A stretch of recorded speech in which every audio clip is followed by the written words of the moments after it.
नमस्कार सम्पूर्णमा आजको विशेष वस्तु रहेको छ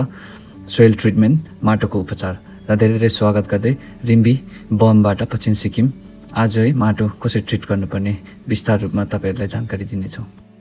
र यो 2 मिनेटको भिडियोमा तपाईहरुलाई पूर्ण जानकारी दिनेछौँ हामी माटोलाई कसरी सजिलो तरिकाले हामीले ट्रिटमेन्ट गर्न सक्छौँ ताकि हाम्रोमा हानिकारक बिमारदेखि हाम्रो फसललाई कसरी बचाउन सक्छौँ भनेर र अर्को चाहिँ हो माटो चाहिँ किन त ट्रिट गर्ने त है हामीले अगाडि नै चाहिँ किन ग्राउन्ड लेभलमा ट्रिट गर्ने त भन्दाखेरि चाहिँ माटोमा धेरै किसिमको बिमारहरू हुने गरेको छ है जस्तै फंगसबाट आउने बिमार फ्युजरियम भयो एन्थ्राक्नोस भयो धेरै किसिमको यो बिमार छ है रुट रटहरू भयो यो चाहिँ हामीले माटैमै नष्ट गर्नुपर्ने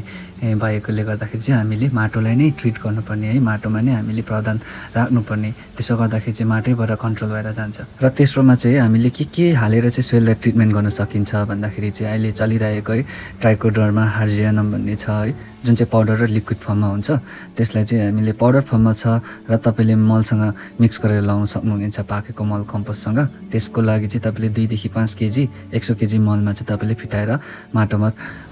इन्कर्पोरेट है मिक्स गर्न सक्नुहुनेछ अर्को चाहिँ है लिक्विड फर्ममा छ भने तपाईको ट्राइकोडर्मा त्यसलाई चाहिँ 100 देखि 150 ml चाहिँ तपाईको 10 लिटरको नेप्सेक स्प्रेयर छ भने चाहिँ त्यसमा मजाले घोलेर है तपाईले स्प्रे गर्न सक्नुहुनेछ अर्को चाहिँ हो है कति बेला गर्नुपर्ने त भन्दाखेरि एउटा त हामीले नर्सरी प्रिपेयर गर्दा माटोबाट नै गर्न सकिन्छ अर्को चाहिँ अगर तपाईले रोपिहाल्नु भएको छ भने त्यसको जराबाट पनि हामीले त्यसरी लाउन सकिन्छ र अर्को चाहिँ हो माटोको तापमानलाई बढाएर है यो प्लास्टिक मल्चिङ प्लास्टिकले छोपेर जुन माटो हुन्छ त्यसको तापमान बढेपछि चाहिँ त्यहाँभित्र भएको ब्याक्टेरिया फंगस चाहिँ कम्ती हुने गरेको छ र हामीले बारी बनाउँदाखेरि है गाइरो र 1 देखि 2 खेप जोत्यो भने पनि माटोको जुन बढाउने बिमारहरू कम हुने गरेको छ विज्ञानलाई हामीले सरोपर राख्यौँ भने है कृषि क्षेत्रमा पनि लाभदानी छ र यस्तै महत्त्वपूर्ण जानकारीको लागि सिक्किम एग्री क्लिनिकसँग तपाईहरु जोडिराख्नुहोस् भनेर मेरो विनम्र अनुरोध छ।